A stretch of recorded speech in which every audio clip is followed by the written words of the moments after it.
Evening, ladies and gents. How are you doing? It's apt that I'm wearing black today, but I'm not going to talk about the ongoing. Well, I don't want to call it an incident because then I sound like a BBC journalist. I was watching the GB News today and it was just pinko gibberish talking about a tragedy. It's not a tragedy, it's a willful attempt to butcher people like animals, carried out no doubt by an adherent of an ideology that has essentially been at war with us for over 1,000 years.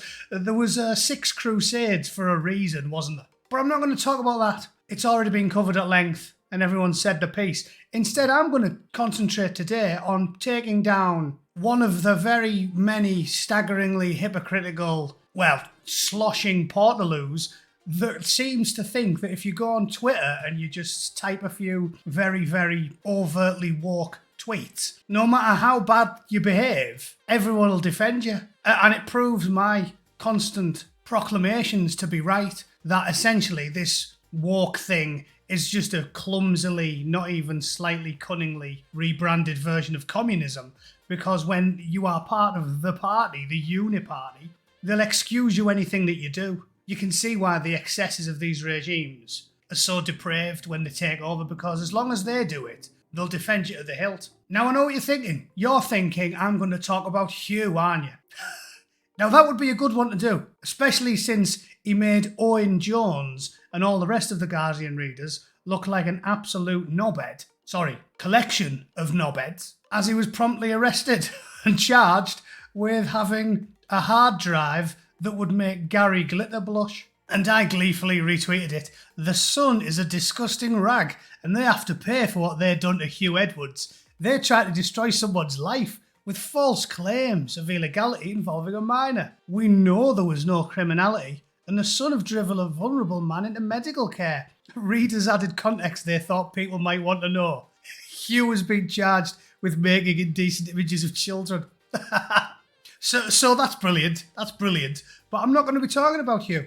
Today I'm going to be talking about this fella, Stan Collymore. He tweeted out today, this platform since Musk ownership. In the UK, the illegal use of hate speech, contrary to English law, along with state-awarded individuals seemingly stoking up community tensions, should be calming, not exaggerating things. In the US, a free-for-all where direct incitement towards whole communities is now part of the daily discourse. An incredibly worrying Wild West that can't continue. Now, Stan Collymore has been very, very loudly woke for a long time, and I just want to quickly compile a short, let's call it a compilation of his greatest hits. A top of the pops, if you would, of Mr. Collymore's depraved, sexual deviant, violent, misogynist behaviour. Because we're living in crazy times, ladies and gentlemen, when the worst people in society can suddenly be lauded as heroes because they're part of the party and they say the right things on Twitter. So strap yourselves in and we'll go for a stroll merrily down memory way and look at a small portion of the headlines about a man branded as a monster by Orica Johnson. That's her words, not mine. And as usual, I'm sure by the end of it, you'll arrive at the inescapable conclusion that the people that call you scum on social media really are the worst people imaginable. And I mean, you can say what you like about people comparable to Stan Collymore, like, I don't know, Fred West, but at least he never thought he was a nice guy, did he?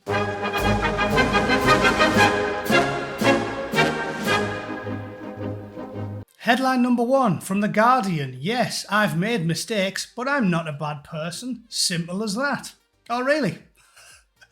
Who wrote this? Jeffrey Dahmer? Oh, no, hang on, it was Stan Collymore. I'll just put this out there, Stan. If your actions paint you as a very, very, very bad person, you giving an interview at The Guardian and insisting via the medium of air, I'm not a bad person, simple as that. That's not an argument winner, mate. You might think that's like a checkmate manoeuvre from you. Wow, you've done me there, Stan. But you haven't, mate. No. You just saying things doesn't negate decades of violence, abuse, sexual assault, overt misogyny, and all the other things that you've done wrong. So no, you're not. You're not a good person. Simple as that. No, you're awful. And I love the sub-headline there. Look, it says, first he was known as the footballer who punched Ulrika Johnson. Yeah, not a bad person. Simple as that. Then he was known as the ex-footballer who had sex with strangers in car parks. Definitely the behaviour of a good person who totally isn't a sex pest, and you should definitely trust alone with small children. And now he claims he's a wiser man and nobody wants to know.